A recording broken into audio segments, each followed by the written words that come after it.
ನೆಲಮಂಗಲ ಪಟ್ಟಣ ಭಿನ್ನಮಂಗಲದಲ್ಲಿರುವ ಶ್ರೀ ಮುಕ್ತಿನಾಥೇಶ್ವರ ದೇವಸ್ಥಾನದಲ್ಲಿ ಅದ್ದೂರಿ ಶಿವರಾತ್ರಿಯು ಸಡಗರದಿಂದ ನಡೆಯುತ್ತಿರುವ ಜಾತ್ರಾ ಮಹೋತ್ಸವ ಸಾವಿರಾರು ಸಂಖ್ಯೆಯಲ್ಲಿ ಭಕ್ತಾದಿಗಳು ಆಗಮಿಸಿದ್ದಾರೆ.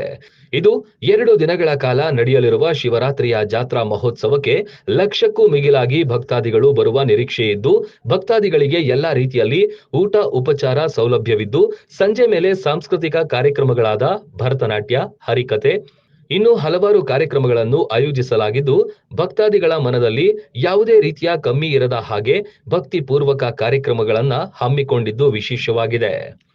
ಕಾರ್ಯಕ್ರಮದ ಉಸ್ತುವಾರಿಯನ್ನು ದೇವಸ್ಥಾನದ ಟ್ರಸ್ಟಿ ಹಾಗೂ ನೆಲಮಂಗಲ ಪ್ರಾಧಿಕಾರದ ನೂತನ ಸದಸ್ಯರಾದ ಬಿಜಿ ವಾಸುರವರು ವಹಿಸಿಕೊಂಡಿದ್ದು, ನೂತನವಾಗಿ ನಿರ್ಮಿಸಿದ ಸಮುದಾಯ ಭವನವನ್ನು ನೆಲಮಂಗಲ ಶಾಸಕರಾದ ಎನ್ ಶ್ರೀನಿವಾಸ್ ಉದ್ಘಾಟಿಸಿದ್ರು. ಇದೇ ಸಮಯದಲ್ಲಿ ಭಾಗವಹಿಸಿದ್ದ ಬಿಜಿ ವಾಸು ಹಾಗೂ ಬ್ಲಾಕ್ ಕಾಂಗ್ರೆಸ್ ಪಕ್ಷದ ನೆಲಮಂಗಲ ತಾಲೂಕು ಅಧ್ಯಕ್ಷರಾದ ನಾಗರಾಜ್ ಹಾಗೂ ನೆಲಮಂಗಲ ನಗರಸಭೆ ಅಧ್ಯಕ್ಷರಾದ ಲತಾ ಹೇಮಂತ್ ಕುಮಾರ್, ಸ್ಥಾಯಿ ಸಮಿತಿ ಅಧ್ಯಕ್ಷರಾದ ಪ್ರದೀಪ್ ಕುಮಾರ್, ವಕೀಲರಾದ ರಘುನಾಥ್ ಜಯಣ್ಣ ಇನ್ನೂ ಹಲವಾರು ಮುಖಂಡರುಗಳ ನೇತೃತ್ವದಲ್ಲಿ ಶ್ರೀ ವೈದ್ಯನಾಥೇಶ್ವರ ಶಿವರಾತ್ರಿ ಮಹೋತ್ಸವವನ್ನು ಅದ್ದೂರಿಯಿಂದ ಚಾಲನೆ ನೀಡಿದ್ರು.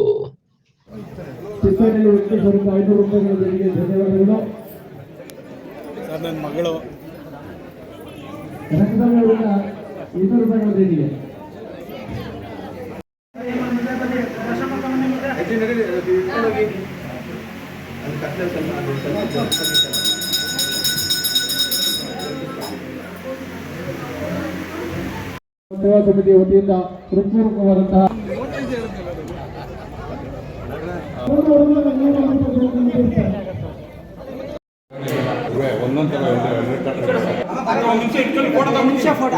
ಫೋಟೋ ಇಟ್ಕೊಳ್ಳಿ ಈ ಕಡೆ ನೋಡಿ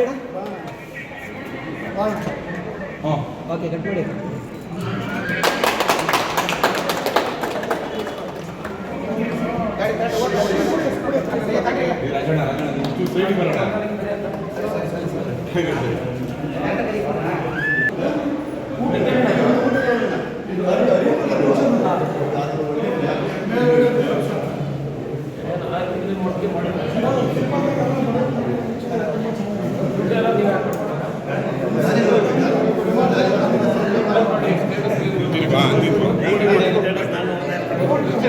ಒಂದು ಗ್ರೂಪ್ ಫೋಟೋ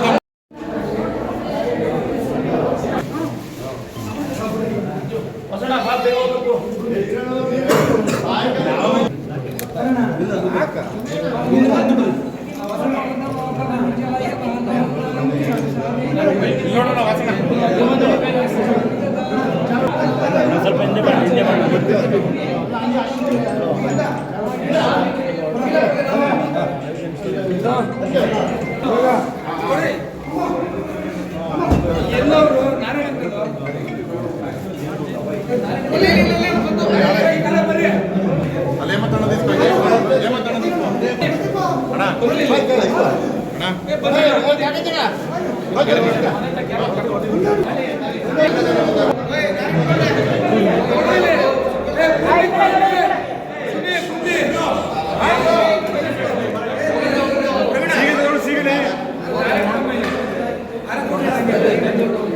ಕಾರ್ಯಕ್ರಮದ ಬಗ್ಗೆ ಶ್ರೀ ಮುಕ್ತಾನಾಥೇಶ್ವರ ದೇವಸ್ಥಾನ ಭಿನ್ನಮಂಗಲ ಗ್ರಾಮದಲ್ಲಿ ಪ್ರತಿ ವರ್ಷದಂತೆ ಈ ಸತಿ ವಿಶೇಷ ಅಲಂಕಾರ ಇದೆ.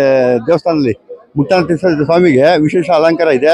ಮತ್ತು ಶಿವರಾತ್ರಿ ಪ್ರಯುಕ್ತ ಬೆಳಿಗ್ಗೆ ಅಭಿಷೇಕ, ಆಮೇಲೆ 8 ಗಂಟೆಗೆ ಮಹಾಮಂಗಳಾರತಿ ಆಗಿದೆ. ಆಮೇಲೆ ಪ್ರಸಾದ ವಿನಿಯೋಗ ಬೆಳಗಿಂದ ನಡೀತಾ ಇದೆ. ಅದೇ ರೀತಿ ಬಂದಂಥ ಭಕ್ತಾದಿಗಳಿಗೆ ಕಬ್ಬಿನಾಳು ಶರತಿ ಸಾಲಿನ ಬರೀ ಕಬ್ಬಿನಾಳು ವ್ಯವಸ್ಥೆ ಮಾಡಿದ್ದೀವಿ. ಅದೇ ರೀತಿ ನೀರಿನ ವ್ಯವಸ್ಥೆ, ಪ್ರಸಾದ ಇದು ಸಾಯಂಕಾಲ ಹರಿಕತೆ ಇದೆ. ಸೌಭಾಗ್ಯವಂತ ಭೂಕೈಲಾಸ ಅಂತ ಒಂದು 10 ಗಂಟೆಗೆ ಹರಿಕತೆ ಇದೆ. ಅದಕ್ಕಿಂತ 6 ಗಂಟೆಗೆ ಇದೈತೆ ಭರತನಾಟ್ಯ, ಮಕ್ಕಳುಗಳಿಗೆ ಭರತನಾಟ್ಯ ವ್ಯವಸ್ಥೆ ಮಾಡಿದ್ದೀವಿ. ಅದಾದಮೇಲೆ ನಿರಂತರವಾಗಿ ಬೆಳಗ್ಗೆವರೆಗೂ ಶಿವನಿಗೆ ಅಭಿಷೇಕ ಮಾಡಿ ಇಟ್ಕೊಂಡಿದ್ದೀವಿ ನೈಟು ಬೆಳಗ್ಗೆವರೆಗೂ. ಅದಾದಮೇಲೆ 7 ಗಂಟೆಗೆ ಮಹಾಮಂಗಳಾರತಿ ಅಂದರೆ ಅದಾದಮೇಲೆ ಹೋಮ, ರುದ್ರಾಭಿಷೇಕ ಆದಮೇಲೆ ಹೋಮ ಇದೆ. ಹೋಮ ಅದಾದಮೇಲೆ ಪ್ರಸಾದ ವಿನಿಯೋಗ ಸುಮಾರು 15ರಿಂದ 20 ಸಾವಿರಕ್ಕೆ ಊಟದ ವ್ಯವಸ್ಥೆ ಮಾಡ್ತಾ ಇದ್ದೀವಿ. ಪ್ರತಿ ವರ್ಷದಂತೆ ಇಟ್ಕಿ ಬೇಳೆ ಸಾಂಬಾರು, ಮುದ್ದೆ, ಪಾಯಸ, ಬುಂದಿ ಇದೇ ವಿಶೇಷ ಇಲ್ಲಿ. ಅದರಿಂದ ಎಲ್ಲರೂ ಜನಗಳಿಗೂ ಖುಷಿಯಾಗಿದೆ. ಈ ಸತಿ ಬೆಳಗಿನ ಸುಮಾರು ಜನ, ಹೈಯೆಸ್ಟ್ ಈ ಸತಿ ಬಂದಿರೋ ಜನಸಂಖ್ಯೆ. ಇನ್ನೊಂದು ಸಾಯಂಕಾಲ ಇನ್ನೂ ರಶ್ ಆಗ್ತದೆ. ಅದರಿಂದ ನನಗೂ ಭಕ್ತಾದಿಗೆ ಶಿವ ಒಳ್ಳೇದು ಮಾಡಲಿ. ಅದೇ ರೀತಿ ಈ ಸಂದರ್ಭದಲ್ಲಿ ನಾವು BML ಕೃಷ್ಣಣ್ಣ, ನಮ್ಮ ಅಣ್ಣರಾದ ವೆಂಕಟೇಗೌಡರು, ಆಮೇಲೆ BML ಕಾಂತಣ್ಣ, ಸೀನಣ್ಣ, ಈಗ ತಾನೇ ಇವರು MLAರು ನಮ್ಮ ಸಮುದಾಯ ಮುಕ್ತಿನಾಥೇಶ್ವರ ಸಮುದಾಯ ಭವನ ಅಂತ ಉದ್ಘಾಟನೆ ಮಾಡಿ ಇವಾಗ ತಾನೇ MLAರು ಹೋದ್ರು. ಅದರಿಂದ ಬಡವರಿಗೆ ಬರ್ತ್ಡೇ ಆಗಲಿ, ಮದುವೆ ಆಗಲಿ, ಇನ್ನೊಂದು ಶುಭ ಕಾರ್ಯಗಳಿಗೆ ಕಮ್ಮಿ ರೇಟಲ್ಲಿ ಮುಕ್ತಾನಾಥೇಶ್ವರ ಸಮಿತಿಯಿಂದ ಸಮುದಾಯ ಭವನನ ರಿಯಾಯಿತಿ ದರದಲ್ಲಿ ಅವ್ರಿಗೆ ಖುಷಿಯಾಗಿ ಮಾಡ್ಕೊಂಡು ಹೋಗೋಕ್ಕೆ ಅವಕಾಶವನ್ನು ನಮ್ಮ ಸಮಿತಿಯಿಂದ ಹೊಂದ್ಕೊಂಡಿದ್ದೀವಿ. ಇದೇ ಫಸ್ಟ್, ಇನ್ನು ಮೇಲೆ ಶುರುವಾಗ್ತವೆ. ಅದನ್ನು ಸಾರ್ವಜನಿಕರಿಗೆ ಒಳ್ಳೇದಾಗಲಿ ಅಂತ ನಾನು ಕೇಳ್ಕೊಂತೀನಿ. ಎಷ್ಟು ಲಕ್ಷ ಜನ ಸೇರ್ಬೋದು? ಮತ್ತೆ ಇವತ್ತೇನಿಲ್ಲ ಸುಮಾರು 40,000 ಜನ ದರ್ಶನ ಮಾಡ್ತಾರೆ. ನಾಳೆ ನಾವು 15ರಿಂದ 20,000 ದಾಸೋಹ ಮಾಡಿದ್ವಿ. ಯಾರಿಗೂ ತೊಂದರೆ ಆಗ್ಬಾರ್ದು ಅಂತ ಕುಂತ್ಕೊಳ್ಳೋಕೆ 1,300 ಜನಕ್ಕೆ ಕುಂತ್ಕೊಳ್ಳೋಕೆ ವ್ಯವಸ್ಥೆ ಮಾಡಿದ್ದೀವಿ. ಬಫೆಗೆ ಸಪ್ರೇಟ್ ಮಾಡಿದ್ದೀವಿ. ಯಾರು ಕಾಯಂಗಿಲ್ಲ, ಬಂದು ಅವ್ರು ಎಲ್ಲಿ ಬಫೆ ಮಾಡ್ಕೊಬೋದು. ಊಟ ನೀಟಾಗಿ ಅವ್ರಿಗೆ ಯಾವುದು ತೊಂದರೆ ಆಗಬಾರ್ದು, ಬರುವಂಥ ಭಕ್ತಾದಿಗಳಿಗೆ ಯಾವುದೇ ರೀತಿ ತೊಂದರೆ ಆಗಬಾರ್ದು. ಅದರಿಂದ ಅವರು ಖುಷಿ ಆಗಿದ್ರೆ ನಮಗೂ ಖುಷಿ. ಆಮೇಲೆ ಬತ್ತ ಮುಕ್ತಾನಾಥೇಶ್ವರಿಗೆ ಭಕ್ತ ಸಂಖ್ಯೆ ಜಾಸ್ತಿ ಜನ ಆಗ್ತಾರೆ. ಲಕ್ಷಾಂತರ ಜನ ಆಗೋಂಥ ಸಂಭವ ಹಸಿರಿತಲೇ ಐತೆ. ಅದರಿಂದ ವಾಸು ಬಿನ್ಮಂಗಲ. ಶಿವರಾತ್ರಿ ಪ್ರಯುಕ್ತ ಎಲ್ಲ ನಮ್ಮ ವಾಸಣ್ಣವ್ರು ಹೇಳೋ ರೀತಿ ಎಲ್ಲಾ ತರ ಹೋಮ ಹವನಗಳು ಮಾಡಿದ್ವು. ಇದೇ ಶುಭಾರಂಭದಲ್ಲಿ ಅವರು ನಮ್ಗೆಲ್ಲ ಒಂದು ಗುಡ್ ನ್ಯೂಸ್ ಕೊಟ್ಟಿದ್ದಾರೆ. ಅವರು ನೆನ್ಮಂಗಲ ಯೋಜನಾ ಪ್ರಾಧಿಕಾರ ಸದಸ್ಯರಾಗಿದ್ದಾರೆ. ನಮ್ಗೆಲ್ಲ ತುಂಬಾ ಸಂತೋಷ. ಇವತ್ತು ಇಲ್ಲಿ ಇಷ್ಟು ಜನ ಸೇರಿದೀವಿ. ಆಮೇಲೆ ಇದೇ ಸಂದರ್ಭದಲ್ಲಿ ಅವರು ಸದಸ್ಯರಾಗಿ ನಮ್ಗೆ ಸಕ್ಕ ಸಂತೋಷ ಆಯ್ತು. ನಮ್ಗೆ ಕುಡುಗೈ ದಾನಿ ಅವರು ಇಂಥ ವ್ಯಕ್ತಿ ಇರೋದು ನಮ್ಗೆ ತುಂಬಾ ಅದೃಷ್ಟ. ಮತ್ತೆ ಮತ್ತೊಮ್ಮೆ ಎಲ್ಲರಿಗೂ ಶಿವರಾತ್ರಿ ಹಬ್ಬ ಶುಭಾಶಯ. ನಗರದಲ್ಲಿ ಅವರು ದೊಡ್ಡ ಅಭಿಮಾನ ಬಳಗ ಹೊಂದಿದ್ದಾರೆ. ಅವರು ಈ ಒಂದು ಮುಕ್ತಿನಾಥೇಶ್ವರ ದೇವಸ್ಥಾನ ಇದೆ. ಇದು ತುಂಬಾ ಇತಿಹಾಸ ಪ್ರಸಿದ್ಧ ದೇವಸ್ಥಾನ.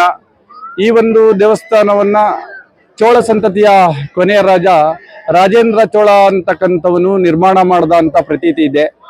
ಈ ಒಂದು ಇದು ಹಿಂದೆ ವಿನ್ಮಂಗಲ ಅಂತ ಕರಿತಾ ಇದ್ರು.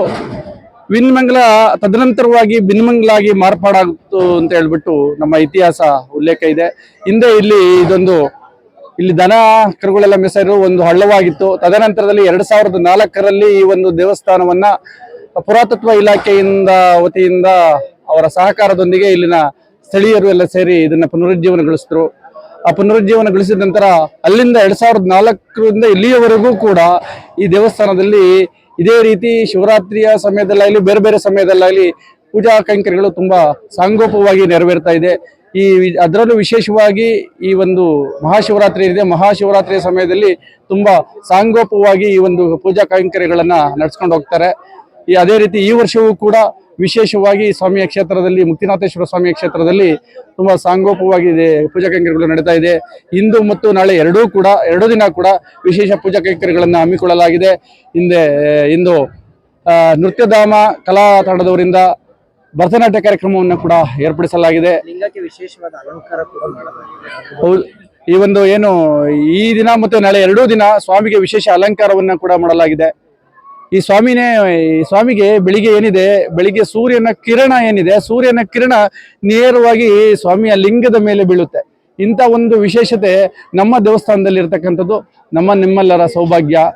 ಈ ಒಂದು ದೇವಸ್ಥಾನ ನಮ್ಮ ನೆಲಮಂಗಲ ನಗರದಲ್ಲಿ ಇದೆ ಅಂದ್ರೆ ಅದನ್ನ ಪಡೆದಂತ ನಾವಿಲ್ಲಿ ಹುಟ್ಟಿದಂತ ನಾವುಗಳೇ ಧನ್ಯರು ಅಂತ ನಾನಾದ್ರೂ ಕೂಡ ಭಾವಿಸ್ತೇನೆ. ನನ್ನ ಹೆಸರು ಜಯಣ್ಣ ಅಂತ, ವಕೀಲರು, ನೆಲಮಂಗಲ.